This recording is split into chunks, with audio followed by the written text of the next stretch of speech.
Father Zeus was by no means an attentive parent. He had so many children in so many different circumstances, he could scarcely keep them all in mind.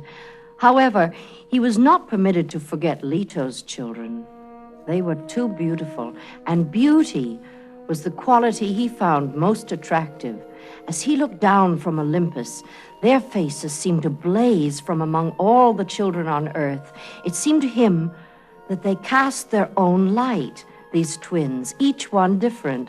Apollo, a ruddy light, Artemis, a silver light, and he knew that they were true godlings and must be brought to Olympus.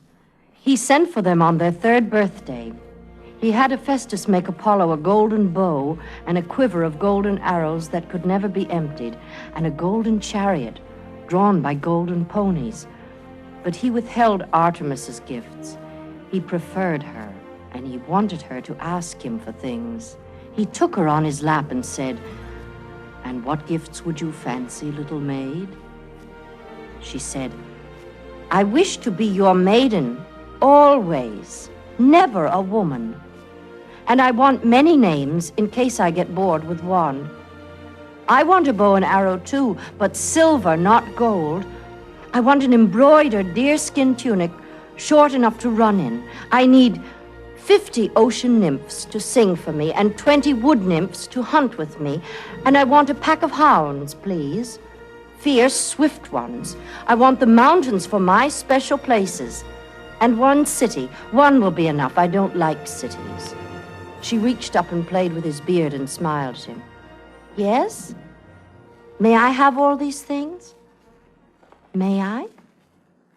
Zeus answered, "For a child like you, it is worthwhile braving Hera's wrath once in a while. You shall have more than you ask for.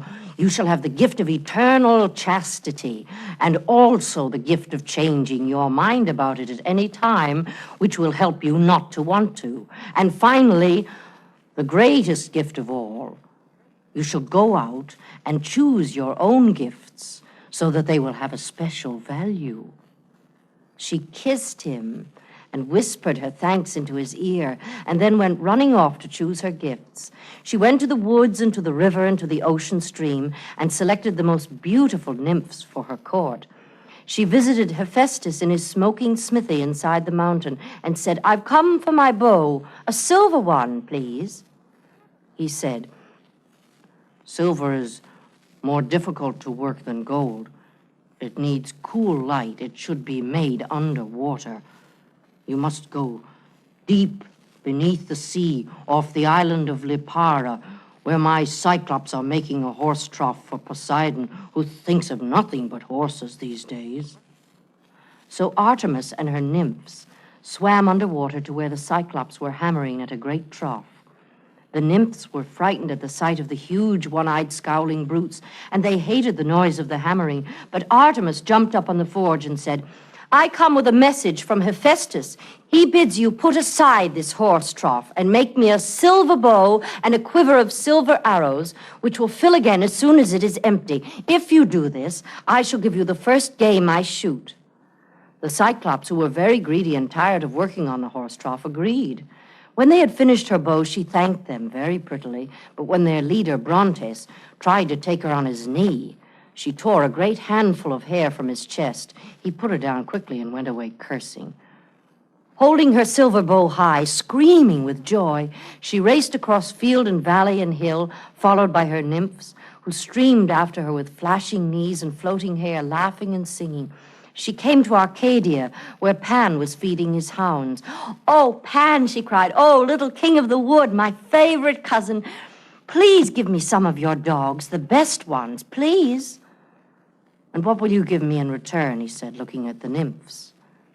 "Choose," she said, "but I should warn you, cousin, that like me, they have taken an unbreakable vow of chastity." "Never mind," said Pan, "keep them. What dogs do you fancy?" "That one, and that one, and that one," she cried, "and this one, and I must have him, and him." He gave her his 10 best dogs. 3 of them were huge black and white hounds, able to catch a live lion and drag it back to the hunter. The others were lean white deerhounds. Any one of them could outrun a stag. Artemis was wild to try out her new gifts. She sent her white hounds racing after 2 deer, bidding them bring back the animals unharmed. She harnessed the deer to her silver chariot and drove away. She saw a tree which had been struck by lightning. It was still smoldering. She had her nymphs break pine branches and thrust them into the cinders, for night was coming and she wanted light to shoot by. She was too impatient to wait for dawn. 4 times she shot her silver bow. First she split a pine tree, then an olive tree. Then she shot a wild boar. Lastly, she shot an arrow into a city of unjust men, and the arrow pierced all of them, never ceasing its flight till they were all dead. And the people, seeing her ride over the mountains, wielding her silver bow, followed by the maidens and their torches, called her the goddess of the moon. Some called her the maiden of the silver bow. Others called her lady of the wild things. Some called her the huntress. Others simply the maiden.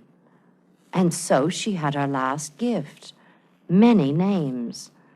She let no man approach her. Once a young man named Actaeon glimpsed her bathing in a stream. She was so beautiful he could not bear to go away, but hid there watching.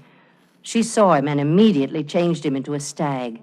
Then she whistled up her hounds, who tore him to pieces. She tried to impose the same rule upon her nymphs, which was difficult. Zeus himself seduced one of the most beautiful, named Callisto. When Artemis learned of this, she changed Callisto into a she-bear and whistled to her dogs. They came leaping and howling and would have torn the bear to pieces too.